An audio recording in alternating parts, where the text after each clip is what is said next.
So India में बहुत सारे लोगों को बैटरी से रिलेटेड बहुत सारे सवाल होते हैं कि ईवी की बैटरी चलेगी कितनी, उसमें आग लग गई तो क्या होगा, पानी में गिर गई तो क्या होगा। सो आज मेरे साथ हैं ईवी डॉक्टर के फाउंडर शुभम मिश्रा जी, जिनका जो स्टार्टअप है वो स्पेसिफिकली ईवी बैटरी से रिलेटेड ही है।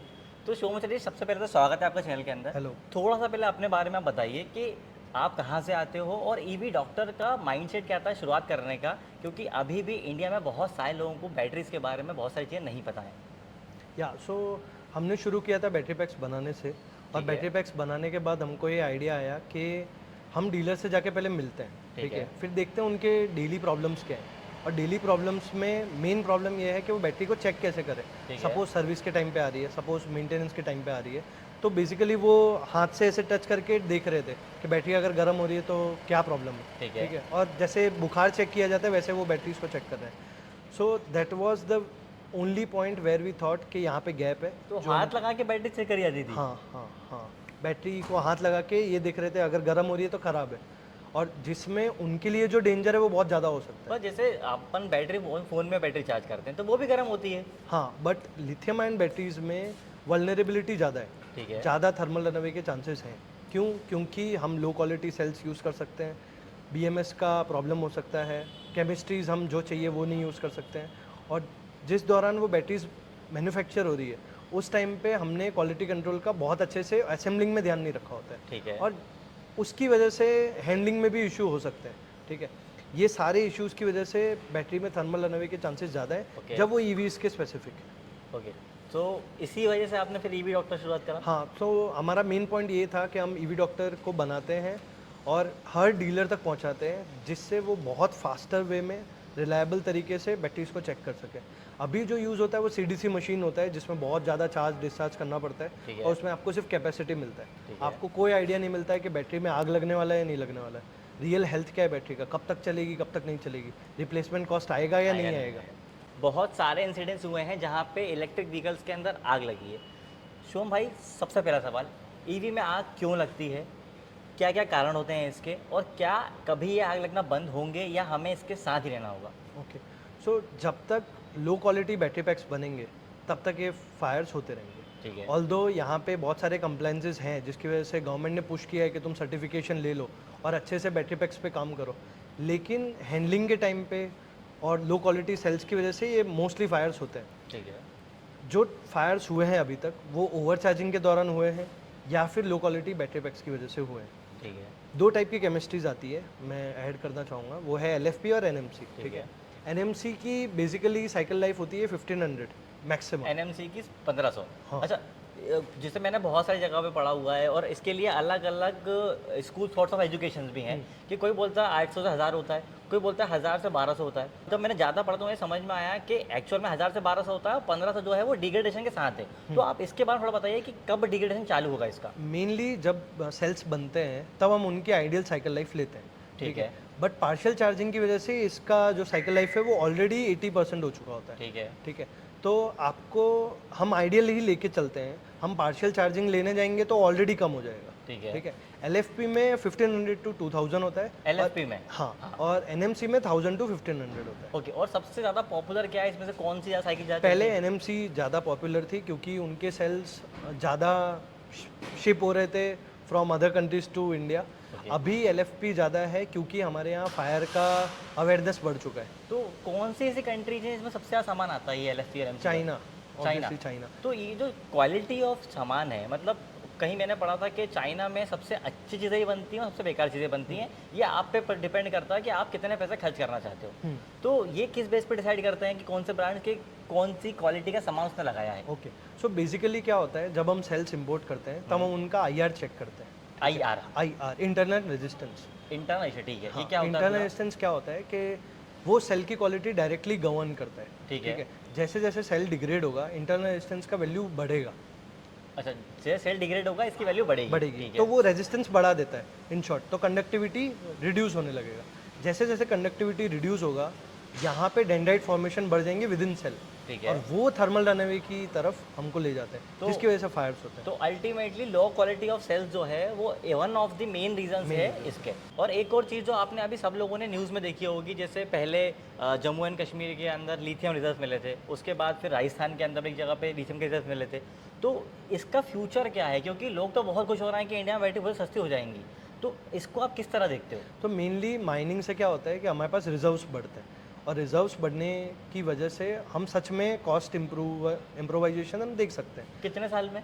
ये विद इन 5 ईयर्स हो जाएगा। ठीक। कल ही नितिन गडकरी सर से हम मिले थे और तब डिस्कस हुआ था पूरे पैनल के बीच में, तो उन्होंने डाउन द लाइन बोला था विद इन 3 ईयर्स ये माइनिंग रिफाइनरी प्रोसेस तक चला जाएगा, और जिसकी वजह से हमको कॉस्ट में जो रिडक्शन है वो हमको देखने मिल जाएगा। एक और चीज़ जो बहुत ज़्यादा लोगों के माइंड में कन्फ्यूज क्रिएट करता है वो है चार्जिंग साइकिल। क्योंकि हम लोगों को हर जगह बताया जाता है कि आपको जो 0 से 100% करोगे आप, वो एक चार्जिंग साइकिल काउंट होगा। लेकिन अगर आप प्रैक्टिकल लाइफ में देखो तो हम अपने मोबाइल से लेके अपनी गाड़ी तक कभी भी हम उसको 0 से 100 चार्ज नहीं करते, क्योंकि हम उसको 0 तक आने ही नहीं देते। तो इसको आप किस तरह देखते हो? क्योंकि जैसे मैं हूँ, तो मैं जब अपने घर जाता हूँ तो मेरी गाड़ी 50% चार्ज होती है, और मैं उसको कभी 40 से चार्ज करता हूँ 100, कभी 50 से चार्ज करता हूँ। तो ये बैटरी साइकिल जो लाइफ है, साइकिल जो चार्जिंग साइकिल है, काउंट कैसे होता है? मेनली ये काउंट होता है फुल साइकिल्स में, ठीक ठीक है। है। तो आपको 0 से 100% चार्ज करो, 100% टू 0% ये तो डिस्चार्ज एक करो, साइकिल है। ये एक साइकिल हो। ठीक है। बट हम क्या करते हैं, हम पार्शियल चार्जिंग पार्शियल करते चार्ज हैं। करता हूँ। बट पार्शियल चार्जिंग का सबसे बड़ा डिसएडवांटेज ये है कि हम IR बढ़ा रहे होते हैं, IR इंटरनेशनल हम बढ़ा रहे होते हैं, और जिसकी वजह से बैटरी का लाइफ बहुत जल्दी रिड्यूस होता है। अब हम इसको इम्प्रूव कैसे कर सकते हैं? 15% टू 85% अगर हम मेंटेन करें, ठीक है। सपोज 75% पे आपका बैटरी है, ठीक है, तो आप उसको और यूज़ कीजिए, आप उसको डायरेक्ट चार्जिंग में मत रखिए, 15% तक ले जाइए, 15% टू 100% वापस चार्ज कीजिए, ठीक है। ठीक है। ठीक है, बट आपको 100% चार्ज करते टाइम पे 85% पे एक पॉज लेना है, और वहाँ पे रिमूव करने का ट्राई करना है, ठीक है। नहीं तो क्या होता है, ओवर चार्जिंग से भी IR वैल्यू इंक्रीज हो रही होती है, ठीक है। ठीक है। अब हमको करना क्या है, 15% टू 85% पे मोबाइल चलाना है, 15% पे आ जाए तब हमको चार्ज करना शुरू कर देना है, ठीक है। उसके बीच में अगर कोई भी रेंज पे आप चार्जिंग करोगे तो वो IR वैल्यूज बढ़ाएगा। ओके, सो शुभम भाई ने बहुत एक अच्छा पॉइंट बोला है ईवी की बैटरी लाइफ को इम्प्रूव करने के लिए, कि इन्होंने बताया है कि आप बैटरी को चार्ज करो 15% से 85%, मतलब उसको 15% से नीचे आने मत दो। मेरी अगर डेली रनिंग, जो एवरेज इंडियन की डेली रनिंग है 30 से 35 किलोमीटर, अगर मैं एक ईवी व्हीकल लेता हूँ तो आने वाले कितने टाइम, मतलब कितने साल बाद मुझे बैटरी चेंज करानी पड़ेगी इसकी? Mainly lithium battery pack manufacturers 3 years की वारंटी देते हैं, ठीक है। जिसमें 2 इयर्स रिप्लेसेबल वारंटी होता है और 1 ईयर सर्विसेबल वारंटी होता ठीक है। है।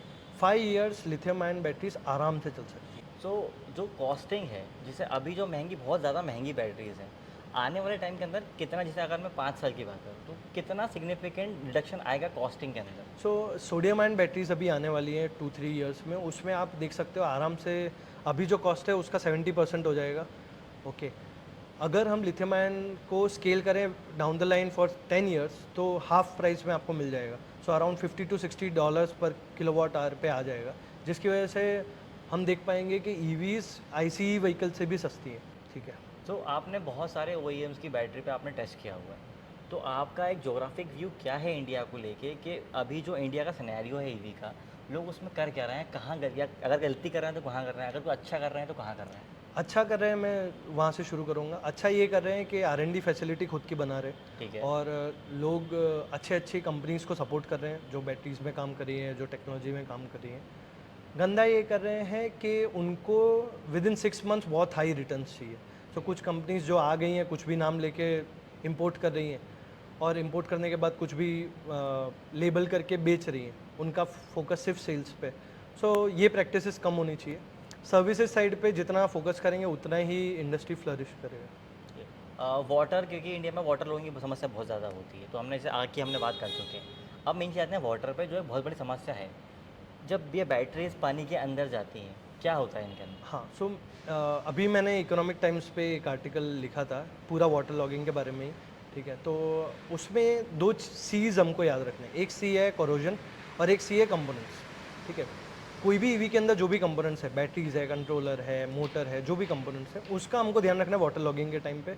सो कनेक्शन मेंटेन हो, कहीं पे कोई लूज कनेक्शन ना हो, वो सब हमको ध्यान रखना है। सेकंड इज करोजन, ठीक है, कि रस्टिंग ना हो, कहीं पे जंग लग गया है तो हमको उसको कॉन्स्टेंटली मॉनिटर करना है कि हाँ ये जंग लग गया है, क्योंकि इससे शॉर्ट सर्किट भी हो सकता है और ये भी हो सकता है कि आपकी बैटरी की लाइफ रिड्यूस हो रही हो। हमको सिर्फ ये मेंटेन करना है कि पानी इलेक्ट्रिकल कनेक्शंस पे और उसके कनेक्टर्स पे, एंड के कनेक्टर्स उधर तक ना पहुँचे। बाकी EVs are well taken care of जब वाटर रेजिस्टेंस की बात होती है। सो 18 मार्च को आप जयशंकर जी से मिले थे और आपने कहीं ये नहीं बताया कि आप क्यों मिले थे। सो वो सीन क्या था पूरा? क्योंकि जयशंकर जी जो हैं वो छोटी हस्ती नहीं है, बहुत बड़ी चीज़ है। और क्या फ्यूचर प्लान्स को लेके क्या सिनेरियो में आप मिले थे, उसके बारे में जानना चाहता हूँ। हाँ, सो एस जयशंकर ने हमारे ऑफिस को विज़िट किया था थ्रू आवर म्यूचुअल कनेक्ट, और उन्होंने बताया था कि कैसे EV industry is already flourishing across the world. ठीक है। What you are doing exactly. तो वो क्यूरियस थे ये जानने के लिए कि तुम कर क्या रहे हो। तुमने टेस्ला को दिया, तुमने और भी कंपनीज को दिया, बट तुम एग्जैक्टली कर टेस्ला क्या को रहे हो? दिया है? हाँ, हमने आपने हमारे क्या दिया है वो जानना चाहता हूँ। सो ये है ईवी डॉक्टर डिवाइस। ये स्मॉल पाम पे आ सके ऐसा डिवाइस है। आप कोई भी बैटरीज को, लिथियम आयन बैटरीज के कोई भी टाइप को आप इससे चेक कर सकते हैं। मेनली हमारा पर्पस ये था कि एस जयशंकर जी को ये बताना कि ईवी डॉक्टर सिर्फ 2 व्हीलर्स के लिए नहीं है, 3 व्हीलर्स 4 व्हीलर्स जो भी कंपनीज है, जैसे टेस्ला है, एमजी मोटर्स है, इन सबको हमने दिया हुआ है और वो यूज़ कर रहे हैं। ठीक है, इससे हमको ये आइडिया मिल जाता है कि बैटरीज में सिर्फ 2 व्हीलर्स में या 3 व्हीलर्स स्पेसिफिक प्रॉब्लम्स नहीं है, 4 व्हीलर में भी प्रॉब्लम है, जिसमें बहुत ज़्यादा ध्यान सिर्फ OEMs का नहीं जाना चाहिए। हमारे पास एक थर्ड पार्टी एक्सेस भी होना चाहिए जिससे हम यूज़र्स को हेल्प कर सके। कोई भी बैटरीज के बारे में कंटिजेंसी होती है या कुछ भी इनफॉर्मल एनालिटिक्स हमको प्रोवाइड करना है तो हम यूज़र्स को प्रोवाइड कर सकते हैं। और क्या क्या बेनिफिट्स हैं इसके, अगर मैं पिन पॉइंट्स की बात करूँ तो अगर एक OEM आपके यहाँ जुड़ के ये लेता है तो क्या क्या बेनिफिट्स हो रहते हैं? मेनली OEMs को ये फ़ायदा रहता है कि वो एक एफिशिएंट डीलर नेटवर्क बना सकते हैं। हर डीलर नेटवर्क के पास ये डिवाइसेस रहेंगे तो वो इजीली बैटरीज को चेक कर पाएंगे और कस्टमर्स को ये प्रपोजिशन प्रोवाइड कर पाएंगे कि कभी भी आपका बैटरी ख़राब नहीं होगा। ठीक है, और उसकी लाइफ हम 1.5x बढ़ा सकते हैं अगर आप कॉन्स्टेंटली इससे चेक करते रहते हैं।